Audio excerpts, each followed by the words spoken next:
In order for organisms to be created, the cell cycle has to occur. The cell cycle is basically like a cell's life. Without the cell cycle, your arm wouldn't be able to heal, and you wouldn't be able to go back to normal.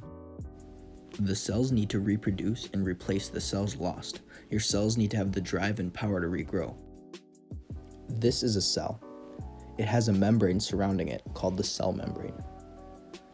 The cell also has a nuclear membrane surrounding its nucleus. This is a chromosome. The center of a chromosome is a centromere. If you split a chromosome in half, the two halves are called chromatids. The very tips of the chromatids are called telomeres. When the chromosomes unravel, it becomes a stringy substance called chromatin. It kind of looks like ramen noodles. The first part of the cell cycle is called the G1 phase. This time is mostly occupied by cell growth. Next is the S phase. During this phase, the DNA is replicated so there's enough to be separated into two different cells during cytokinesis. After that is the G2 phase. The G2 phase is basically just the cell's final growths and replications in preparation for mitosis. The G1, S, and G2 stages are collectively known as interphase. After interphase comes the nucleus replication process. This process is called mitosis. Cells don't need a mommy and daddy in order to multiply. This is because they undergo mitosis. Mitosis is a type of cell division where the cell splits into two identical daughter cells. When a cell splits like this, it leaves an indentation on the cell. This is called a cleavage furrow. How many phases of mitosis are there?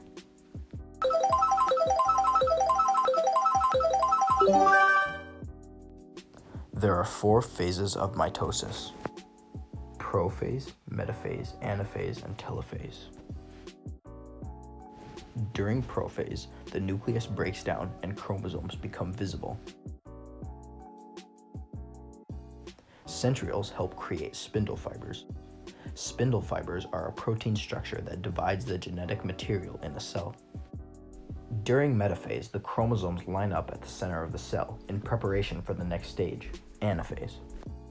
In anaphase, the sister chromatids are pulled to separate sides of the cell. In telophase, the spindle fibers break down and the chromosomes become chromatin. Also, the nucleus reforms. Keep in mind, the cell hasn't actually split yet. I just separated it for the video so it's easier to see.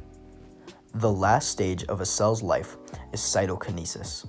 Simply put, cytokinesis is when the cytoplasm splits in two and the cell divides completely. Then, the cell cycle starts all over again until the cell finally dies. Fun fact, a cell usually divides 40 to 50 times before it dies.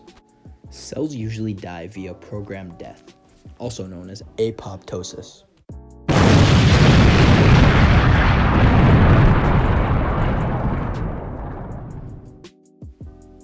So, after going into my screen time settings on my phone, I saw that I'd spent 6 hours and 13 minutes animating this video last week, and 3 hours and 7 minutes animating this video this week.